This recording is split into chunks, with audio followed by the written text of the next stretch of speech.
Maaari pa rin maghain ang oposisyon sa Kamara ng impeachment case laban kay Vice President Sara Duterte. Ito po ay dahil na rin sa sinasabing paggamit ni VP Sara ng kanyang confidential funds ng Office of the Vice President na nagkakahalaga po ng 125 million pesos sa loob lamang ng 11 araw. Narito po ang aking report.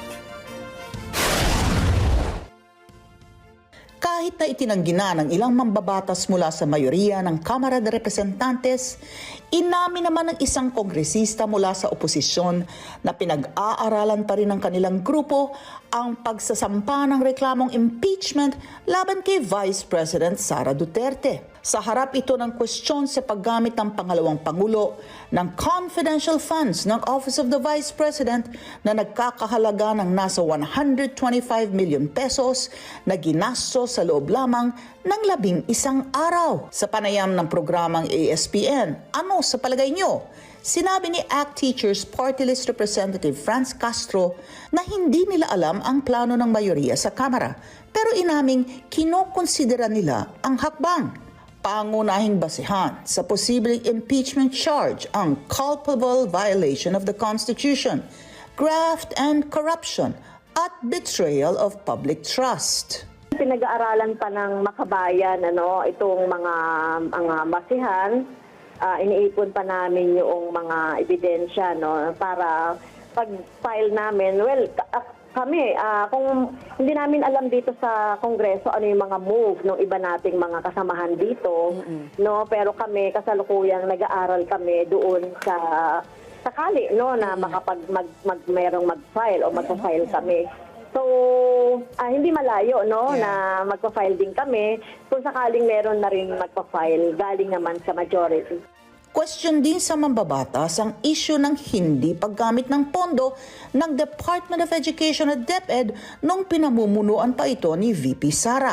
Lumalabas kasi na sa 739.35 billion pesos na budget ng DepEd noong 2023, nasa 37 billion pesos lamang ang ginastos ng kagawaran.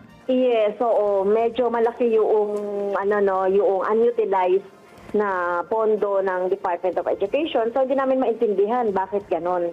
Bakit hindi nagamit ito. Kasi, kung tutuusin nga, kulang pa nga itong mga budget na ito ng DepEd, kung sa mga rekurso, sa mga textbook, sa mga, halimbawa, sa mga building, sa mga rooms, ay kulang pa nga talaga ito. Yung mga instructional material sa ating mga teachers, ay kulang pa talaga ito. So, bakit ganun lang kaliit yung yung absorptive capacity?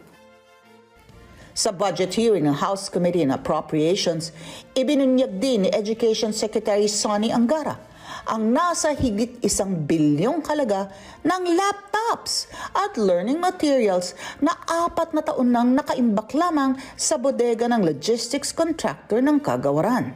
Kaya naman naghain din si Castro ng resolusyon para imbestigahan ang usaping ito, lalo't malaki ang pangangailangan ng mga guro at mga mag-aaral sa kasangkapan gaya ng laptops para sa pagtuturo at pag-aaral.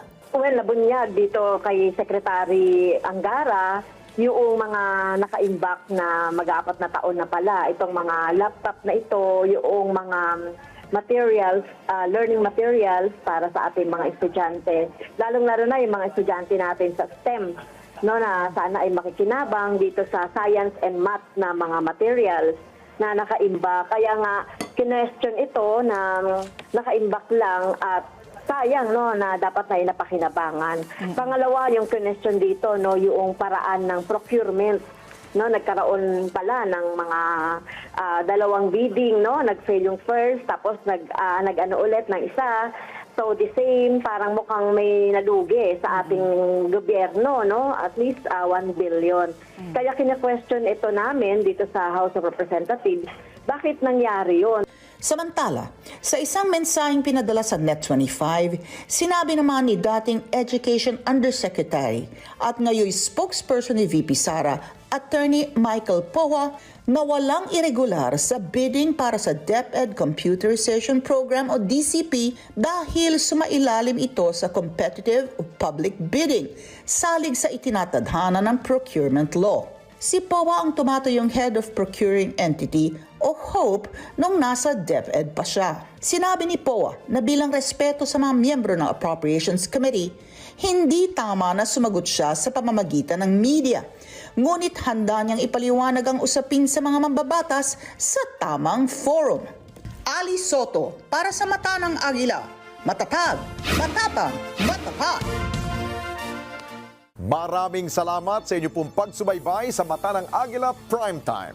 Para malaman ang matatag, matapang at matapat na mga balita, i-follow lamang at mag-subscribe sa @Net25 TV.